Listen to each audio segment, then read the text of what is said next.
So when you're saying the steam valve, yeah, but there's different types of psychologies in that though, because in some cases, you know, people aren't learning all the, I suppose, the manners. You know, before you get to that base, there's first base, second base, third base, fourth base. You know, you do the home run, but people want to jump straight at that section, and then, you know, all the other stuff is missed out. So relationships is missed out. And you see, one of the key things about the West is that our way of describing those rituals was, a lot of it was overly symbolized through religion and different mysticisms. You know, they just wanted to make it crazy for these people. I wonder how anybody worked it out, to be honest. But, you know, love is love. And we've got different kinds of love. We've got male and female love, you know, man and woman, wife and husband. And then you've got love that you have for your children, you know, which to me, that is a greater love, because in a man and woman relationship, you're giving something to your partner, you know, giving something back. But children, they can't, I suppose, give you anything back except the fact that they're alive and they're giving giving love to you. But the love a parent feels for a child, it's just, to me, it's a higher love anyway. To me, it's one of the highest loves. You know, because you've helped to create this independent thing as opposed to something that already existed, a man or a woman that already existed, and the two coming together to create that. And that whole mystic bond is missing. So in society, I like how Michael Tessarian says it. People are suffering from like a schizoid embolism because they can't find these things. They're looking for it, just like women are expecting still to have the male protector, but actually you're the one who protects yourself because you get the wages, yeah? In a family, the way it's been modelled in society today, male and female must both work in order to equal what, say, a man of the 50s or the 40s or whatever should have been earning. You know, to provide those needs. So in doing that, women now no longer live in the home and don't provide those first teachings to children. And this is another area where the system has taken over completely and wants to get in children's heads younger and younger, telling women as soon as they've had a baby, right, 6 months, right, get that child in childcare and you go get your job. And I'm like, whoa, to me, this is maybe my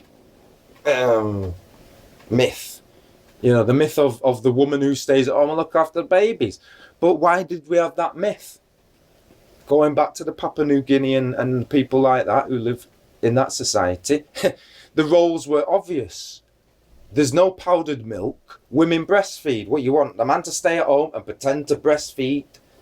Or you're going to get some animal skin and, you know, you got no fridges, but you're going to keep it there till it goes sour and give that to the baby. That don't make no sense, does it? So nature designed it a certain way, and we've used technology to do what? Say, no, God, you made a mistake, creator. This ain't working for me because I don't want to actually do that. So it's a case of I don't want in society. It's almost like every solution creates 10 other problems. You've heard that saying before, technology creates more problems, yeah, for the people. And here we have a society where, you know, go back 50, 60 years, women had to use a mangle. Or men, whoever is doing the washing, had to use a mangle and they had to use a scrub board. Now we've all, in these developed places, all got a washing machine. Wow. I think that's amazing. Well, I think board and a mangle were cutting edge technology. I think mangles and things like that are amazing as well. But I also think they're more reliable. You know, electricity can go out, things break, because people don't have these skills. You see, the technology takes away the ability to do a simple thing, because you tell a woman today when the washing machine breaks, oh, get the scrubbing board out and get the mangle out, they'll look at you weird or they'll start an argument with you. And you know why that is? Because they now live in a world where that isn't seen anymore. And because seeing is believing, if you don't see a certain thing, wow, it can't happen. Such is the narrow-mindedness of people that they do their best almost to remove themselves from the primitive man, the caveman, you know, and say he's primitive in the way he lives his life. But is he? Because his works, and there's no side effects that are problematic. It's something that can be given from generation to generation, and each generation will survive and thrive. But look at this, you know, in but a short time, we've seen the rise of the corporation from, say, the Industrial Revolution. That's really when it came into its own and could steampunk its way through. You know, it's got machines that can run. It didn't have to use politics to convince slaves to work for it anymore. It could just say, machine run all day, and forget what these people are saying, whether they're with us or against us. We will run this thing night and day. What can a man, just a mere mortal man, and with his wife do? He didn't even know this was coming. So when that's all happened, we've seen the rise of the industrial society, and now we're seeing the end of that industrial. You know, this is post-industrial now. We don't make anything in these places anymore, and that has a direct effect. Man is like God. He's like the creator. He wants to make things with his hands, make tools, do things with the tools, and that's how he creates his liberty. That's how, you know, he's able to take care of his woman, whether he's a hunter or producing, you know, fine clothing. His role in his environment is key to his survival. And now we're told you don't have a role if you don't have a job, and some guy tells you what to do. Because all the resources, they think, are owned by them, they think.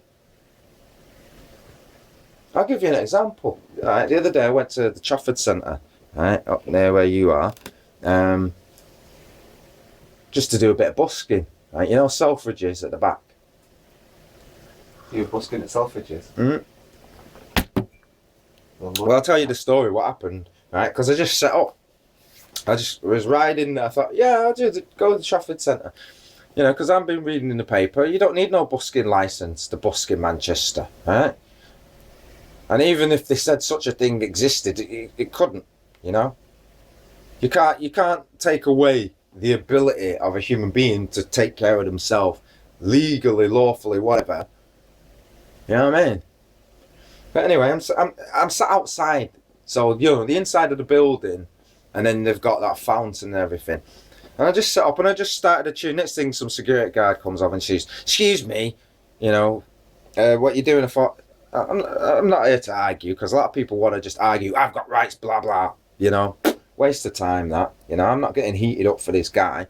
Just thought, let's see what he's got to say first of all.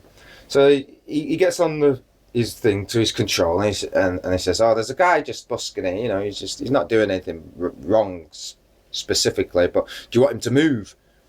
So the controller, the voice from above, their God, you know, the one that they listen to, says, "Oh no, he's got to move." You know, so then the guy says, "All right, well, you're gonna have to move because they told you to move." He says, "Right, okay." He says, "But you know, if you want to do busking here, you could talk to the manager of the place." Like, okay, fair enough. You know, I'd have to. He says, "But I don't know if they'd want to charge or anything." I'm thinking, charging for busking? I mean, for the little pennies that we're actually getting for doing that, you know, it's our work, our time, our energy, and they want to make a piece of our money. Wow, just think about that for a minute. Because this is the same corporate mentality. It's not enough that they've got the whole Trafford Centre to make the money from. They want my little piece of busking money in the fresh open air where God's, you know, the sun's down on my head, that they didn't make the sun. Yeah? But like they want to talk like they made the sun and they made the trees and the stars and the earth and the moon and that piece of land that the Trafford Centre's on. And I thought, well, wait a minute. To be honest, when they was applying for that land, that was all Northwest Water. And let's go back even a step. Who's Northwest Water at the end of the day? They was a corporation to given responsibility. When people say they're in charge of, they're not in charge of. They've got responsibility for. There's a big difference. Responsibility, rather than having, you know, random people going and dealing with water. Let's have an organised body of people who know everything there is to know about water, do it for us, right? And over time, that idea has changed because they've diminished the respect of the family itself. Why anything exists? Why do anything? Why work? Why make money? You know, to better ourselves, to better our families, to be able to take care of ourselves, and you know, and they want people to say, "Oh no, you're a pariah.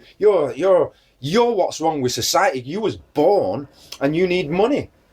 You know, and you was born into a society that doesn't have the resources anymore because actually corporations have stolen them all, and they say, well, this is ours, and now you can't play music under the sun, and if you do, you have to pay us money to do that. I wonder, you know, what have they given me? What have they given me? You know what I mean? I just thought, well, they got a cheek really, because you see, the land was given, right, to Northwest Water. It's by the canal and things like that, and Northwest Water apparently over the years, you know, they've been dealing with that land, but really it belongs to the people, innit? Because the water is one of everybody's assets. It belongs to everybody, just like land, sky, and everything. They can't just take that away from the people. We actually give them the land, and then we give them the permission to build on the land and do what they're doing. They think, well, because they built on the land now that we owned in the first place, they can tell people to get off the land. But we're adding value to that. It's like saying, right, okay, well, you've built that, but no customers will go in there then. How successful will you be then? Because you want to charge the customer. But if the customer really realised what's going on, he'd be like, well, hold on a minute. Land and sky and all of that was here first. What's going on? But it's because people just don't want to think about that process. They like, oh, I like it the way it is. And it's just because they've got money right now to spend. Ho hum, when it all changes and they've got no money to spend, they'll say exactly what, you know, other people are saying. But because everybody's position is so precarious, it's based on money. One minute you're the king, next minute you're nothing. And in that same instant, everybody's going to turn around and say, oh, we don't like you no more. And this is that false deluded power that people have. It's not really a power. It's more of an attitude problem. Do you know what I mean? It's more of a childish behaviour, kind of like, I didn't get my way. Right, you don't get no sex. Right, we're having a divorce. Right, you know. You'd think couples, the reason they're married is because they're joining their consciousness. No, they're not marrying. They're getting a wedding. And a wedding's totally different. Most people think it's the wedding. And you see women on TV and talking about, oh, how much money I spent on the wedding. But their consciousness is not the same as what that man's thinking. He's probably thinking in his head, bloody hell, why should make us spend all this money? All right, it's a day. All right, it shows we're together. I could understand that. Yeah, we want to show our family. But there comes a point when it goes beyond what is common sense. Yeah. And into that word decadence and beyond. And again, those ideals are given to you by people who have access to unlimited money relatively to what you have. So if they're spending 10 billion, why are you getting pressure from, you say, your missus to spend 10 billion? Even to go on a date is expensive these days. So a lot of men, they're not into that. Because, like I said, the math don't add up. Yeah, he can't get enough wages to pay for him, his family, and this and that. So what does he do? He has to live frugally. He has to live with common sense, reason, and boundaries. Yet at the same time, trying to convince a woman of modern society, who, you know, the spoiled ones. There are good ones, just like there's good men. The spoiled ones of society, and these role models, these Venuses.